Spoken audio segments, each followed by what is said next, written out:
নরসিংদীর দশম শ্রেণীর ছাত্র মোহাম্মদ সাব্বির আল নোমানের গল্পটি শুনুন। সাব্বির কিছুদিন আগে আমাদের সাথে যোগাযোগ করে তার এলাকায় কাজ করার ইচ্ছা প্রকাশ করে। আমরা তাকে সুবুলুল সিরাত ফাউন্ডেশনের নরসিংদী জেলা আমির হিসেবে দায়িত্ব দিই। দায়িত্ব পাওয়ার পর সাব্বির কিন্তু থেমে থাকেনি। সে নরসিংদীতে 4 জন বন্ধুকে নিয়ে একটি শক্তিশালী কমিটি গঠন করে এবং বর্তমানে তার স্কুলে 30 জন সক্রিয় সদস্য তৈরি করেছে।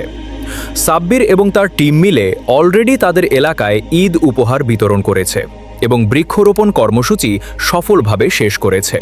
শুধু তাই নয়, আমাদের ফাউন্ডেশন থেকে পাঠানো বই এবং মাদক বিরোধী লিফলেটগুলো তারা নিয়মিত বিভিন্ন স্কুলের ছাত্রদের মাঝে বিতরণ করছে।